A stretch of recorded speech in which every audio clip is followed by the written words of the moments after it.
بروز سموار 190 million pound case کا فیصلہ سنایا جانا ہے، جس کی تاریخ ایک دفعہ ڈیلے کی گئی تھی، مؤخر کی گئی تھی، لیکن اب پھر یہ خبریں زیر گردش ہیں شہر اقتدار میں کہ شاید اب دوبارہ اس تاریخ کو فیصلہ سنانے کی آگے لے جایا جا سکتا ہے۔ اس حوالے سے کیا خبریں ہیں، کیا تجزیہ ہے صدیق جان صاحب سے جانے کے؟ صدیق جان صاحب، یہ اس حوالے سے جو اب خبریں آ رہی ہیں کہ شاید سموار کی بجائے دن آگے جا سکتے ہیں اس فیصلے کے، یہ کیا بیسیکلی ہو کیا رہا ہے اور سموار کو کیا آ رہا ہے یہ فیصلہ؟ دیکھیں، ابھی کچھ کہنا قبل از وقت ہے، کیونکہ یہ فیصلہ جج صاحب نے نہیں کرنا، یہ فیصلہ شاید کہیں اور ہونا ہے جو اس وقت تاثر مل رہا ہے۔ یہ میں بات کیوں کہہ رہا ہوں، اور یہی تکلیف دہ بات ہے جس وجہ سے ہماری عدلیہ جو ہے وہ دن بدن عوام کے اندر اپنی ساکھ کھوتی جا رہی ہے، لوگوں کے اندر اس عدالتی نظام کی نفرت بڑھتی چلی جا رہی ہے، لوگوں کا عدالتوں پر سے اعتماد ختم ہو رہا ہے، نہ ہونے کے برابر رہ گیا، اور یہ کوئی پاکستان کے لیے ٹھیک نہیں ہو رہا ہے، یہ پاکستان کا نقصان ہو رہا ہے کہ پاکستان کا ایک اہم ادارہ جو عدلیہ ہے اور عدلیہ پر اعتماد کم ہونا، یہ پاکستان کے لیے اس لیے خطرناک ہے اور خوفناک ہے کہ جن ملکوں میں عدالتی نظام ایگزسٹ نہیں کرتے تو وہاں پہ پھر اللہ معاف کرے وہاں پہ خانہ جنگی ہوتی ہے، لوگ قانون خود ہاتھ میں لیتے ہیں۔ تو کسی صورت بھی پاکستان یہ افورڈ نہیں کر سکتا کہ پاکستان میں عدلیہ اس حد تک بے وقت ہو، اور یقین کیجئے کہ اب یہ ٹائم آ گیا ہے کہ پاکستان کی جو عدالتوں کی، پاکستان کی عدلیہ کے جو بڑے ہیں، وہ اپنے ذات، اپنے مفاد، اپنے عہدوں کو دیکھنے کے بجائے ملک کا کچھ سوچیں، جس ملک کی وجہ سے وہ آج ان عہدوں تک پہنچے ہیں۔ بات یہ ہے کہ ان کو بہت کچھ ملا ہے اس ملک کی خاطر، لیکن اس ملک کو یہ کہاں پر لے کے جا رہے ہیں، ان کو اپنے گریبان میں جھانکنا چاہیے، جتنے بھی بڑے عدلیہ کے۔ اب آپ دیکھیں نا، جو آپ نے بات کی، ابھی تک عدالت نے نہیں کہا کہ ڈیلے کر دیں گے، لیکن ہمارے وہ دوست جو عدالتوں کی خبریں دیتے ہیں وہ یہ بتا رہے ہیں، جنہوں نے پہلے بھی بتایا کہ فیصلہ جو ہے وہ 23 کو نہیں سنایا جا رہا۔ اچھا، 23 کو یا جو بھی 23 تھی تاریخ، 22 تاریخ کو ہمارے دوست ثاقب بشیر صاحب کہتے ہیں کہ میں نے 2 بجے تک، 1:30 2 بجے تک چیک کیا تو مجھے یہ بتایا گیا کہ جی فیصلہ سنایا جا رہا ہے، لیکن جمعے اور ہفتے والے دن بتا دیا گیا تھا، یعنی 20 یا 21 تاریخ کو بتا دیا گیا تھا کہ فیصلہ نہیں سنایا جائے گا 23 کو، اور یہ عدالت کی جانب سے نہیں، جو اسٹیبلشمنٹ کے قریبی صحافی ہیں ان کی جانب سے بتایا گیا تھا کہ فیصلہ نہیں سنایا جائے گا۔ اب مجھے بتائیں کہ پھر اس کا کیا مطلب ہے، کہ فیصلہ عدالتوں نے کرنا ہے یا فیصلہ کہیں اور ہونا ہے جہاں سے صحافیوں کو پہلے بتا دیا گیا؟ اور میں حیران ہوں، مطلب دیکھیں نا، یہی مجھے افسوس ہوتا ہے ہمارے ججز پر، یہ جو ناصر جاوید رانا صاحب ہیں، مطلب تھوڑا سا تو وہ آپ کہیں نا، جہاں مطلب جہاں سے کہا گیا ان کو، اگر کہا گیا کہ آپ ابھی فیصلہ نہ سنائیں، ان کو اتنا تو کہہ دیں کہ یار مجھے آپ نے کہا ہے کہ میں فیصلہ نہ سناؤں، تو کم از کم میرا اتنا تو بھرم رہنے دیں کہ مجھے نوز کرنے دیں کہ میں فیصلہ نہیں سنا رہا۔ مطلب آپ پہلے خبریں صحافیوں کو جاری کروا دیتے ہیں، بعد میں مطلب میں تو یہ ایک امبیرسمنٹ ہے نا ایک جج کے لیے بھی۔ مطلب میں یہ دیکھتا ہوں کہ یار یہ جو ججز ہیں ہمارے آج جو استعمال ہو رہے ہیں، جیسے امین الدین خان صاحب اور یہ جس طرح کے فیصلے کر رہے ہیں، مطلب سال 1.5 سال بعد چیزیں بدل جائیں گی، لیکن ان کی عزت واپس نہیں آئے گی، ان کا جو کردار جو یہ ادا کر رہے ہیں یہ تاریخ میں لکھا جائے گا، یہ ان کے لیے کوئی معافی نہیں ہوگی، چیزیں بدل جائیں گی۔ اب پہلے تاریخ چینج ہوئی 23 کو، اور کہا گیا کہ جی 6 تاریخ کو سنایا جائے گا، اب بتایا جا رہا ہے کہ 6 کو بھی نہیں سنائیں گے۔ وجہ وہی ہے کہ ہمارا جو موجودہ نظام ہے نا، یہ بہت بری طرح پھنس گیا ہے، یہ اتنا پھنس گیا، عمران خان نے اس کو ایسا پھنسا لیا ہے کہ جیسے ہوتا نہیں ہے کہ آپ کسی جانور کو ذبح کرنے سے پہلے اس کی ٹانگیں باندھتے ہیں اس کو گرانے کے لیے، تو عمران خان نے اس نظام کی ٹانگیں باندھ دی ہوئی ہیں، اس نظام کو اب گرنا ہے۔ اب یہ نظام عمران خان سے بات کر رہا ہے، منت ترلا کر رہا ہے کہ یار ٹانگیں ہماری کھول دو، ٹھیک ہے بات کر لیتے ہیں۔ کیوں؟ نظام کو پتہ ہے کہ عمران خان نے جس کی ٹانگیں باندھ لی ہیں نا، اگلا سٹیپ یہ ہے کہ عمران خان نے اس کو دھکا دینا اور گرانا ہے، اس کی بچت کوئی نہیں ہے۔ اب اس کی ٹانگیں عمران خان ہی اس نظام کی کھول سکتا ہے۔ یہ اب ان کی پریشانی یہ ہے کہ یہ عمران خان کو کنوکٹ کرتے ہیں تو بھی عمران خان کا کچھ نہیں جاتا، نہیں کرتے تو ان کا کچھ نہیں بچتا۔ اب مسئلہ عمران خان کا یہ ہے کہ عمران خان کو آپ کنوکٹ کر دیں گے، سو واٹ، کر دینا کنوکٹ۔ آپ نے پہلے توشہ خانہ فوجداری کیس میں اس کو کنوکٹ کیا، آپ نے اس کو توشہ خانہ نیب ریفرنس میں کنوکٹ کیا، آپ نے اس کو عدت کیس میں، آپ نے اس کو سیفر کیس میں کیا، اب آپ اس میں کر دیں نا۔ پہلے بھی تو 4 کیسوں میں اس کو کنوکٹ کیا، پھر کیا ہو گیا ہے؟ 2 میں وہ باعزت بری ہو گیا ہے، 2 کی سزائیں معطل ہیں، وہ باعزت بری ہو جائے گا۔ اور آپ یہ جو یہ توشہ خانہ 2، اس میں شاہ رخ ارجمن صاحب جو ہیں، ماشاءاللہ نام دیکھیں اور عدالت کی شان دیکھیں، شاہ رخ ارجمن صاحب جو ہیں وہ چھٹیوں میں بھی اٹیالہ کے چکر لگا رہے ہیں۔ کیوں؟ انہوں نے جج لگنا ہے ہائی کورٹ کا، نون لیگ نے ان کو جج لگانا ہے۔ جو ایڈیشنل ججز کے لیے اسلام آباد ہائی کورٹ کے حوالے سے بات کر، ہائی کورٹ کے ججز کے لیے جو لسٹ ہے اس میں ان کا شاہ رخ ارجمن صاحب کا نام ہے۔ اور یہ انہوں نے ان کو ہائی کورٹ کا جج لگ رہے ہیں، تو وہ چھٹیوں میں بھی جا کے عمران خان کا توشہ خانہ 2 ٹرائل جو ہے اب وہ تیز سے چلا رہے ہیں. اور بھائی آپ عمران خان کو سزائیں دیں گے، آپ کسی کو سزا کیوں دیتے ہیں؟ آپ کسی کے خلاف سزائیں کیوں کرواتے ہیں، فیصلے کیوں کرواتے ہیں؟ 2 ہی وجوہات ہوتی ہیں نا. ایک، آپ اس کو عوام میں گندا کرنا چاہ رہے ہیں کہ یہ کرپٹ ہے. وہ تو پوری پاکستانی قوم کو پتہ ہے کہ عمران خان کا اصل جرم کیا ہے. تو ہر عمران خان کو دی جانے والی سزا کے بعد عمران خان کا قد کاٹ بڑھا ہے، اس کی پاپولیرٹی بڑھی ہے، اس کی عزت، احترام، مقام، مرتبہ لوگوں کی نظر میں بڑھا ہے، تو وہ بھی آپ کو فائدہ نہیں ہوا. دوسرا یہ ہوتا ہے کہ آپ سزائیں دیتے ہیں اس شخص کو توڑنے کے لیے، اس کو کمزور کرنے کے لیے. اس کے خلاف آپ جتنے کیس بناتے ہیں وہ مزید مضبوط ہو جاتا ہے. وہ کہتا ہے تمہاری ایسی کی ایسی، اب میں تمہیں نہیں چھوڑوں گا کیونکہ تم نے ایک اور کیس میں مجھے کنوکٹ کر دیا. تو نظام بہت بری طرح پھنس گیا ہے. ان کو اب سمجھ نہیں آ رہی. اس کو کنوکٹ کرتے ہیں تو اس کا جانا کچھ نہیں ہے، اس کو بری کرتے ہیں تو ان کا بچنا کچھ نہیں ہے. تو یہ نظام کی اس وقت پریشانی ہے. اور ان کو یہ لگتا ہے کہ یہ جو مذاکرات چل رہے ہیں کہ اگر عمران خان کو ہم نے کنوکٹ کر دیا تو عمران خان شاید یہ مذاکرات کے چیپٹر بند کر دیں اور وہ کہیں کہ جو میں نے تم سے بات ہی نہیں کرنی، تم رکھو مجھے جب تک جیل میں رکھنے. اور اب عمران خان کو ان کے لیے مشکل ہو رہا ہے جیل میں رکھنا. جو انٹرنیشنل ڈیولپمنٹس ہو رہی ہیں، جس طرح کی چیزیں ہو رہی ہیں، جو پاکستان کے اندر ایک انسرٹینٹی ہے. پھر آپ دیکھیں کہ جو دہشت گردی کے جو حالات ہیں، 2024 ہم نے جو گزارا وہ کتنا خوفناک اور خطرناک تھا. اور اب 2025 کا آغاز ہی مطلب کل جو بہت ایک افسوسناک نہیں، کرم میں نہیں، جو بلوچستان میں ہوا ہے اس میں ہمارے جو جوان شہید ہوئے ہیں. اور جو کرم میں اب آپ دیکھیں نا کہ ہونا تو یہ چاہیے کہ اس وقت ہمارا فوکس ان چیزوں پر ہونا چاہیے جو ملک کے لیے ہیں. مثلا کرم جو ہے وہ یہ پورا ایریا پارا چنار کرم اس وقت آپ کے لیے نو گو ایریا ہے. ہم کیا کہتے ہیں؟ ہم پوری دنیا کو کہتے ہیں کہ پاکستان میں کوئی نو گو ایریا نہیں، لیکن ہے نا نو گو ایریا. ہمارا وہاں پہ ڈی سی نہیں جا سکتا، ہماری ریٹ نہیں ہے وہاں پہ. ہمارے وہاں پہ سیکیورٹی کے لوگ جاتے ہیں، ان کی گاڑیاں چیک کی جاتی ہیں. تو نو گو ایریا ہے ضرورت. اچھا پھر دہشت گردی 2024 10 سالہ ریکارڈ ٹوٹ گیا دہشت گردی کا. بلوچستان کے حالات آپ کے سامنے، کچے کا علاقہ جو ہے نو گو ایریا ہمارے لیے. ہونا تو یہ چاہیے کہ ہم سب متحد ہوں، لوگوں کو ایک پیج پر لایا جائے، لوگوں کو بتایا جائے کہ پاکستان کے حالات کہاں پہ پہنچ گئے ہیں. ہم جو اس وقت اصل جو پاکستان کے ایشوز ہیں ان کے خلاف ہم متحد ہوں. ہم کیا کر رہے ہیں؟ اپنے 30 لاکھ نوجوان یہاں پہ جو ہیں وہ آن لائن کام کرتے ہیں، انٹرنیٹ سے وابستہ. آپ نے انٹرنیٹ کو تباہ کر کے ان 30 لاکھ گھرانوں کا روزگار جو ہے وہ سٹیک پہ لگا دیے، بجائے اس کے کہ آپ مزید روزگار کے مواقع دیتے. آپ اب یہ جو آن لائن کام کر رہے ہیں نا نوجوان لڑکیاں اور لڑکے، وہ کوئی حکومت کی کوئی اس میں کریڈٹ نہیں ہے. خود وہ محنت کر کے اور انہوں نے کام سیکھا وہ کر رہے ہیں. اور پاکستان سے باہر سے کام وہ لے کے کر رہے ہیں، پاکستان سے باہر سے پیسہ آنا ہے. آپ ان کو بھی بے روزگار کر رہے ہیں، آپ ان سے بھی آپ جو ہے وہ روزگار کا حق چھین رہے ہیں. تو یہ پاکستان کا بھلا نہیں کر رہے. یہ وہ چیزیں ہیں جس کو دیکھنا چاہیے، بجائے اس کے کہ عمران خان کی نفرت میں ہم ملک کو کہاں پہ لے آئیں. اچھا صدیق جان صاحب، کچھ دن قبل جو سینٹ کی قائمہ کمیٹی برائے انفارمیشن ٹیکنالوجی، اس میں ایک رپورٹ شاید پیش کی گئی اور بتایا گیا کہ شاید انٹرنیٹ بندش کی وجہ سے $1 بلین سے زائد کا نقصان جو ہے وہ پاکستان کے لوگوں نے برداشت کیا. تو ابھی جب آپ بات کر رہے تھے کہ نوجوان جو ہے وہ آن لائن کام، یہ فائیور، یہ اپ ورک، ہمارے بہت سارے دوست کام کرتے ہیں، تو انہیں جو شدید مشکلات 2 سال میں زیادہ تر ہوئی ہیں.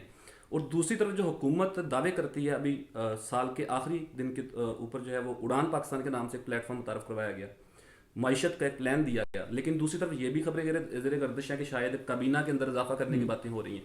تو کیا پاکستان کی جو موجودہ حکومت ہے، شہباز شریف صاحب خود وہ معیشت کے اوپر تو لیکچر ضرور دیتے ہیں، لیکن دوسری طرف اضافہ کرنے جا رہے ہیں کابینہ کے اندر، اس حوالے سے کیا کہیں گے؟ دیکھیں مسئلہ یہ ہے کہ یہ کچھ لوگوں نے وزارتیں لینے کے لیے زمینی خداؤں کے ڈیروں پر، ان کے دفاتر میں، ان کے گھروں پہ، ان کے جہاں وہ بیٹھتے ہیں وہاں پہ جا کے جو سر ٹیکا ہے نا، یقین کریں اس سے 5% ٹائم بھی وہ اللہ کے گھر میں چلے جاتے نا، کسی مسجد میں بیٹھ کے اللہ سے مانگ لیتے، تو اللہ تعالیٰ ان کو عزت بھی دے دیتا، مقام بھی دے دیتا، بھی مرتبہ بھی دے دیتا، لوگوں کے دلوں میں نا ان کی محبت بھی کو ڈال دیتا، احترام بھی ڈال دیتا. یہ ایسے بے شرم لوگ ہیں، یہ ایسے مکروہ لوگ ہیں کہ یہ دنیاوی مفاد کے لیے زمینی خداؤں کے دروازوں پہ جا کے ماتھے ٹیک رہے ہیں، اور ان کو اتنی شرم نہیں آتی، یہ اتنی ان کو ذلت ان کے ماتھے ان کے حصے میں آ رہی ہے کہ کبھی ایک کے در پہ جاتے ہیں، کبھی دوسرے کے در پہ جاتے ہیں. یہ وزارت 2% کی لینے کے لیے، 2% کی اس لیے کہہ رہا ہوں کہ کون سا وزیر ہے جس کو کوئی عزت ملی ہے؟ کیا عزت کا تعلق وزارتوں سے ہے؟ لیکن مسئلہ یہ عزت کے لیے کر ہی نہیں رہے، یہ تو کرپشن لوٹ مار کے لیے کر رہے ہیں. اور یہ اب اس وقت نا یہ جتنے اس نظام کے ساتھ لوگ لگے ہوئے تھے نا، ان میں نا ایک اس وقت ہلچل ہے. ایک بھگدڑ ہے. ان کو لگ رہا ہے کہ نظام گر رہا ہے. اب وہ چاہتے ہیں کہ جلدی جلدی میں وزارتیں دو, ہم جتنا لوٹ سکتے ہیں لوٹیں اور باہر پیسہ بھیجیں. سب اس وقت جو ہے نا وہ کہتے ہیں کہ جتنا پاکستان سے نوچ سکتے ہیں نوچیں اور جلدی جلدی پاکستان سے باہر بھیجیں, اس سے پہلے کہ نظام گر جائے ہم باہر اپنے سیٹ اپ جو ہے نا وہ بنا لیں. لیکن بات یہ ہے کہ آپ باہر سیٹ اپ بھی بنا لیں گے, لیکن ہوگا آپ کے ساتھ وہی جو قاضی کے ساتھ ہو رہا ہے. وہ مکروہ انسان جو ہے, خبیث انسان, غلیظ انسان, گھٹیا نیچ انسان جو ہے, وہ پتہ نہیں کہاں پہ کسی بل میں چھپا ہوا ہے. 1 کروڑ اوورسیز پاکستانی ہے, کسی کو نظر نہیں آیا پچھلے 1 مہینے میں, پتہ نہیں کہاں پہ کسی بل میں چھپا ہوا ہے. تو سب کا انجام قاضی فائز جیسا جیسے گھٹیا شخص جیسا ہوگا, وہ جو گھٹیا اور نیچ انسان جو اس نے کیا ملک کے ساتھ. اور اب منہ چھپانا کیا ہے, اس نے تو کسی بل میں چھپا ہوا ہے, پتہ نہیں کہاں چلا گیا. تو یہ دیکھیں ڈرنا چاہیے. آپ دیکھیں کہ ایک بندے کی ڈیتھ ہوئی تو وہ آپ نے دیکھا نا کہ لوگ پہنچ گئے تھے اس کے وہ پلے کارڈ لے کے کہ اس نے پیسے کھائے ہیں اور اس طرح کی چیز. اللہ تعالیٰ معاف کرے. یہ قاضی جانا سب نے اس دنیا سے ہے, ٹھیک ہے. یہ اب قاضی جیسوں کے لیے مطلب وہ والا پروسیس بھی مشکل ہوگا. لوگ جا کے وہاں کھڑے ہو کے کہیں گے کہ اس گھٹیا انسان نے کیا کیا. تو یہ اب پہلے کیا تھا, پہلے کہا جاتا ہے یہ ملک میں نہیں رہ سکتے. او بھائی اب یہ باہر بھی نہیں رہ سکتے, یہ دنیا میں کہیں بھی نہیں رہ سکتے. 1 کروڑ اوورسیز پاکستانی ہیں, یہ جہاں رہیں گے لوگ ان کو رو کے پوچھیں گے کہ تم نے پاکستان کے ساتھ کیا کیا. اب قاضی کو لے گئے وہی جن کا بندہ تھا. اب یہ باہر کے لوگوں کے ہاتھوں آپ جب استعمال ہوں گے نا, اب یہ مزید گارنٹیز لیں گے کہ بھائی اب تو آپ نے ہمیں اوورسیز پاکستانیوں سے بھی بچانا ہے. پہلے آپ ہمیں باہر تو شفٹ کر دیتے ہیں, اب تو باہر اوورسیز پاکستانی بھی سانس نہیں لینے دیتے. تو یہ ساروں کا انجام وہی ہوگا جو قاضی کا انجام ہوا ہے. اور قاضی کا بھی انجام تو کسی نے دیکھا ہی نہیں ہے. جو کچھ اس کے ساتھ ہوگا یہ تھوڑا سا ابھی جو پاکستان اور پاکستان سے باہر خوف ہے نا, اوورسیز پاکستانی باہر بیٹھ کے ٹویٹ کریں تو یہاں سے ان کے گھر کا بندہ اٹھایا جاتا ہے. تھوڑا سا اس ماحول کو چینج ہونے دیں, پتہ جائے گا قاضی جیسوں کو اور قاضی کی جیسے اور گھٹیا جتنے کردار ہیں پاکستان کے اندر. بہت شکریہ صدیق جان صاحب آپ کے قیمتی وقت کا. ناظرین اپنے قیمتی فیڈ بیک سے ضرور آگاہ کیجیے گا. اپنے میزبان عزیز شان کو اجازت دیجیے. اللہ حافظ. بسم اللہ الرحمن الرحیم. السلام علیکم. فیصل ملک صاحب میرے ساتھ موجود ہیں. اس سے پہلے آپ نے دیکھا عمران خان صاحب کے کیسز پہ ہم نے فیصل ملک صاحب کے ساتھ تفصیلی بات کی. فیصل صاحب ایک اور بڑا اہم کیس جس میں آپ جو گرفتار پی ٹی آئی کے ورکرز ہیں, رہنما ہیں, ان کو آپ ریپرزینٹ کر رہے ہیں 26 نومبر کے حوالے سے, جن میں مین ایک کیس جو ہے وہ ہے سالار خان کاکڑ کا. اور سالار خان کاکڑ ظاہر ہے بلوچستان کا وہ نوجوان جو ایک اپنے ملک کے ساتھ بڑا سنسیئر ہے, بلوچستان کے ساتھ بہت سنسیئر ہے, وہاں کی عوام کی نمائندگی کرتا ہے. لیکن جس طرح سے وہ جا رہا تھا اور ایک شہید کارکن کی ڈیڈ باڈی لے کر جا رہا تھا اور اس کو گرفتار کیا گیا. تو سالار خان کاکڑ کے کیسز کے حوالے سے پلیز بتائیے گا کہ وہ معاملات کہاں تک پہنچے ہیں. سالار خان کاکڑ صاحب 5 کیسز میں اس ٹائم جوڈیشل ہو چکے ہیں. ان میں پولیس نے فزیکل ریمانڈ ان کا لیا اور آفٹر انیشیل فزیکل ریمانڈ ہم نے اس کو کنٹیسٹ کیا. ہم نے یہ عدالت میں عرض کی کہ ان الزامات کی بنیاد پہ یہ مقدمات نہیں بن سکتے اور نہ چل سکتے ہیں. تو الٹیمیٹلی وہ ان 5 کیسز میں تو جوڈیشل ہو چکا ہے. باقی کیسز میں بھی کچھ کیسز میں ان کا بھی نام ہے, لیکن کچھ کیسز راولپنڈی کے تھے جن میں وہ جوڈیشل ہو چکے ہیں, اور ایک کیس اٹک کا تھا جس میں اس وقت تک وہ جوڈیشل ہو چکے ہیں سالار کاکڑ صاحب. تو باقی یہ ہے کہ انہوں نے بتایا کہ انہیں کافی مشکل حالات میں رکھا گیا. سردی ہے, انتہائی شدید سردی ہے, ان کے لیے کچھ ایشوز تھے, اس حوالے سے بھی انہوں نے شیئر کیا تھا. تو خان صاحب کو بھی آپ نے بتایا سالار خان کاکڑ کے حوالے سے؟ جی, خان صاحب نے سالار کاکڑ صاحب کے حوالے سے یہ کہا کہ انہیں سالار کاکڑ پہ فخر ہے اور وہ یہ سمجھتے ہیں کہ سالار کاکڑ نے اپنا آئینی اور قانونی حق استعمال کیا اور کوئی غیر قانونی عمل نہیں کیا. یہ بتائیں سر کہ یہ سالار خان کاکڑ جو ہیں وہ مطلب یہ کیسے ہو سکتا ہے کہ بیک ٹو بیک وہ پنڈی میں بھی موجود تھے, وہ اٹک میں بھی موجود تھے, وہ اسلام آباد میں بھی موجود تھے, تو اتنی ایف آئی آرز میں نامزد کرنا, تو مطلب اگر چلیں آپ ادھر اگر اٹک میں انہوں نے کوئی وہاں پہ کچھ کیا تو ٹھیک ہے آپ اٹک والی اس میں کریں, لیکن بیک وقت ایک بندے کو آپ پنڈی میں بھی, اسلام آباد میں بھی, اٹک میں بھی, ہر جگہ جو ہے وہ نامزد کر رہے ہیں. تو اس کی کیا, اس کا مقصد صرف ان کو ذہنی طور پہ اذیت دینا, ان کو فزیکلی اور ذرا ان کو پریشان رکھنا, یہی ہے یا صدیق بھائی آپ نے بڑی اہم بات کی ہے، اور یہ ہمارا ایک one of the our defences in that case of Salar Kakar sahab. کہنا یہ ہے کہ سلار کاکڑ صاحب ہر مطلب ایک وقت میں 10 جگہوں پہ تو نہیں ہو سکتے. بالکل. آئی مین اگر سپوز سلار کاکڑ صاحب پہ اٹک میں ایف آئی آر کاٹے گی کہ سلار کاکڑ واز ان اٹک، تو ٹھیک ہے، اٹک کی ایف آئی آر آپ درج کریں اور پروسیڈ کریں اگر آپ کے پاس کوئی مواد ہے. لیکن ساتھ ہی آپ کہتے ہیں سلار کاکڑ راولپنڈی میں بھی موجود تھا، سلار کاکڑ اسلام آباد میں بھی موجود تھا، تو that is totally against the common sense, nor it is appreciable. I mean کسی بھی کامن سینس کو یہ ایکسیپٹیبل چیز نہیں ہے. دوسری گزارش یہ ہے کہ سلار کاکڑ صاحب کے حوالے سے جو اس طرح سے ملٹیپل ایف آئی آرز کاٹی گئی ہیں، ایک ایف آئی آر اس طرح سے درج کر کے تو پروسیکیوشن نے خود اپنا کیس پر بات کر دی ہے. بالکل. تیسری بات یہ ہے کہ یہاں پہ تو اس طرح ہوا ہے کہ جی ٹی روڈ پہ اور پھر جس روڈ پہ جہاں سے یہ لوگ گزرے ہیں اس ایریا میں جو بھی تھانہ آتا تھا اس پہ ایف آئی آر کاٹ دی گئی. میں یہ سمجھتا ہوں کہ اگر یہ ایک اکرنس ہے، نیچرلی ایک اکرنس ہے، ایک ایونٹ ہے نا، کہ کہا جاتا ہے کہ ایک ایونٹ ہے، آپ کہتے ہیں کہ انلیگیلٹی ہے، کوئی کرائم ہوا ہے، تو اس ایک اکرنس کے متعلق ایک ایف آئی آر ہوگی. سورا بی بیز کیس ہے سپریم کورٹ کا، بڑا کلیئر ہے اس حوالے سے. ایک ایف آئی آر کٹے گی اور باقی تمام لوگوں میں سے اگر کوئی یہ سمجھتا ہے کہ وہ ایگریوڈ ہے، وہ اس سے متاثر ہے، تو وہ اس پہلی ایف آئی آر میں جو کٹے گی فرسٹ ایف آئی آر، اس میں جا کے اپنی اسٹیٹمنٹ دے سکتا ہے. تو ملٹیپل ایف آئی آرز بھی اس میں غلط کاٹی گئی ہیں اور ہر جگہ سلار کاکڑ کو انہوں نے ان کی پریزنس شو کی ہے، تو یہ تو پروسیکیوشن کے اپنے اگینسٹ رہے گی بات. سر آپ کیونکہ بار کو بھی ریپرزینٹ کرتے ہیں اور وکلا کو آپ نے لیڈ بھی کیا، اب بھی آپ یعنی وکلا کے ایک راولپنڈی کے وکلا کو لیڈ بھی کرتے ہیں، ان کے لیڈر بھی ہیں، اور آپ کا ظاہر ہے پاکستان کے جو بھی حالات صورتحال ہیں اس پہ آپ کی ایک اوپینین بھی ہے. مجھے یہ بتائیں سر کہ بلوچستان کے حالات اور صورتحال آپ بھی جانتے ہیں، میں بھی جانتا ہوں، وہاں جس طرح سے وہاں کی چیزوں کو پھر ہمارا دشمن بھی ایکسپلائٹ کرتا ہے. تو ان حالات میں جب بلوچستان بہت سینسٹیو ہے، جب ہم خود یہ بات کہتے ہیں کہ بھارت وہاں کی لوگوں کو ایکسپلائٹ کرتا ہے، وہاں کی فنڈنگ کرتا ہے، تو سالار خان کاکڑ جیسے نوجوان جو بلوچستان سے تعلق رکھتے ہیں لیکن ملک کے ساتھ کھڑے ہوئے ہیں، پاکستان سے وفاداری رکھتے ہیں، پاکستان کے ساتھ کھڑے ہیں، ہر معاملے میں بلوچستان کو پاکستان سے جوڑنے کی بات کرتے ہیں، اگر آپ سالار خان کاکڑ جیسے نوجوان کو یا ان کے ساتھ آنے والے درجنوں، بیسیوں، سینکڑوں ورکرز جن کو گرفتار کیا گیا، ان کو آپ اس طرح سے آپ سزائیں دیں گے اور ٹارچر کریں گے اور جیلوں میں رکھیں گے، تو ہم کیا پیغام دے رہے ہیں بلوچستان کے لوگوں کو؟ دیکھیے صدیق بھائی، بڑی امپورٹنٹ بات کی آپ نے. میں یہ سمجھتا ہوں کہ جس طرح کی مداخلت ہندوستان بلوچستان میں کر رہا ہے وہ انتہائی قابل مذمت ہے. ہندوستان ہمارا دشمن ہے اور بلوچستان کے حوالے سے اس کی جو ایکٹیویٹیز ہیں انتہائی قابل اعتراض ہیں، اور میرا خیال ہے اس کو پاکستان کو ہر لیول پہ اٹھانا چاہیے. لیکن اس کے ساتھ ساتھ ایسا بلوچی پاکستانی ہمارا بھائی جو فیڈریشن کی بات کرتا ہے، جو پاکستان کی بات کرتا ہے، جو پاکستان کی محبت کا اظہار کرتا ہے، جو پاکستانیت کی سیاست کرنے والی ایک پولیٹیکل پارٹی کا حصہ ہے، میرا خیال ہے ان لوگوں کا ہمیں خیال رکھنا چاہیے. یہ لوگ ہمارا ایسٹ ہیں، یہ لوگ ہمارے ملک کے لیے انتہائی اہم ہیں، اور ان لوگوں کو ہمیں انکریج کرنا چاہیے، ان لوگوں کو ہمیں ساتھ دینا چاہیے، تاکہ وہ لوگ جو بڑے لمیٹڈ سے لوگ ہیں جو پاکستان کے خلاف بات کرتے ہیں، تو وہ لوگ ڈسکریج ہوں بلوچستان میں. میں یہ سمجھتا ہوں کہ میجورٹی بلوچستان کی پاکستان کے ساتھ کھڑی ہے، پاکستان سے محبت کرتی ہے، اور ہر عام بلوچی نوجوان بھی سلار کاکڑ کی طرح اپنے ملک سے محبت کرتا ہے.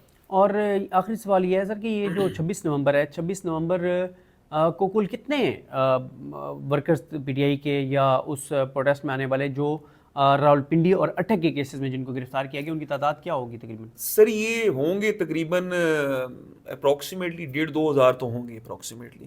ڈفرینٹ پولیس اسٹیشنز میں تھے، اور اس میں ایک چیز یہ بھی کی جا رہی ہے کہ پولیس کنزیکٹیو ریمانڈز لے رہی ہے. قانون یہ ہے کہ جب کوئی ایکیوزڈ اریسٹ ہوتا ہے تو اس دن جس دن وہ اریسٹ ہوتا ہے، جتنے بھی اس کے خلاف کیسز ہیں تمام مقدمات میں اس کی گرفتاری تصور کی جائے گی. لیکن یہاں پہ ہوتا یہ کہ ایک گرفتاری ایک مقدمے میں ڈالتے ہیں، پھر لیٹر آن وہ سیکنڈ مقدمے میں گرفتاری ڈالتے ہیں اور کنزیکٹیو ریمانڈز لے رہے ہیں، جو کہ قانون کی منشا کے خلاف ہے. اور اب تک کتنے اس وقت 26 نومبر کے ورکرز ہیں پنڈی میں جن کو جوڈیشل کر دیا گیا اور جن کی ضمانتوں کے کیسوں میں آپ ان کو ریپرزینٹ کر رہے ہیں؟ سر دیکھیے، ابھی ہم اس میں عرض کریں کہ 26 نومبر کے حوالے سے بہت بڑی تعداد اس میں جوڈیشل ہو چکی ہے. ہماری لیگل ٹیم ہے، اور ہماری لیگل ٹیم جو ہے اس میں کافی سارے ہمارے لائرز اس میں ہیں، تو ہم لوگ represent almost all accused persons کو کر رہے ہیں. اور اس میں کچھ لوگوں کی ضمانتیں بھی ہوئی ہیں، جس طرح کچھ مائنرز تھے، کچھ لوگ بیمار تھے، اس گراؤنڈس پہ ہمیں بیلز ملی ہیں. باقی میرٹ پہ ہماری نیچے والی جو ٹرائل کورٹ سے بیلز خارج ہوئی ہیں, ہم ہائی کورٹ ان بیلز کو لے کے جا رہے ہیں. کچھ بیلز خارج ہوئی ہیں, ان کو ہم ہائی کورٹ لے کے جا رہے ہیں, اور بڑا اچھا کیس ہے ہمارا. ہمیں امید ہے انشاءاللہ تعالیٰ, ویک کیسز ہیں, لیگلی ان کی کوئی قانونی حیثیت نہیں ہے, جنرل ایلیگیشنز ہیں اور کوئی اسپیسیفک ایلیگیشن نہیں ہے, اور اس میں قانونی لوازمات پورے نہیں کیے گئے, اور انشاءاللہ ان سب کی ضمانتیں ہو جائیں گی. سر یہ بتائیں کہ بلکہ آخری سوال میں نے آپ کو کر لیا تھا, لیکن میں ضرور چاہوں گا کہ آپ اپنی ٹیم کے جو آپ کے ٹیم کے ممبرز ہیں ان کا ضرور آپ ذکر کریں, کیونکہ جو لوگ آپ کو اسسٹ کر رہے ہیں تو ضروری ہے. پیچھے بھی ہم نے جو لاسٹ ہم نے انٹرویو آپ کا کیا عمران خان صاحب کے کیسز کے حوالے سے, ان کیسز میں یا ان کیسز میں جو آپ کی ٹیم ہے, میں چاہوں گا کہ ان کے ضرور آپ نام لیں تاکہ ان کو بھی اپریشیٹ میں بالکل نام کر لوں گا. میں نام لوں گا راجہ متین صاحب کا, میں نام لوں گا غلام حسنین مرتضیٰ سنبل کا, میں نام لوں گا عاقل خان کا, نبیل ستی کا, عادل مرزا کا, ثاقب رمضان کا, بلال شوکت کا, بلال مشوانی کا, علی اعظم کا, راجہ عمیر کا, رضوان اختر امان صاحب ہمارے بھائی ہیں, وہ ان 26 نومبر والے کیسز میں ہمارے ساتھ ہیں. ہم یہ لوگ ہیں اور ہم لوگ ایفرٹ کر رہے ہیں, اور بھی ہمارے بے شمار دوست ہیں جن کی ایفرٹس اس میں شامل ہیں. بالکل ٹھیک ہے. یہ تو آپ نے کچھ نام لیے ہیں, تو میں نے کہا کہ چلیں کچھ لوگوں کا دیگر ان کا بھی ذکر ہو جائے. تو بہرحال سر آپ کے ساتھ یہ سلسلہ جاری رہے گا. اب جب کیس ہوگا اس دن ہم آپ کو ریکویسٹ کریں گے کہ اس کیس کے حوالے سے ضرور آپ سے انفارمیشن لی جا سکے. تو ہمیں اپنی دعا میں یاد رکھیے گا. اللہ حافظ. اللہ حافظ. Thank you.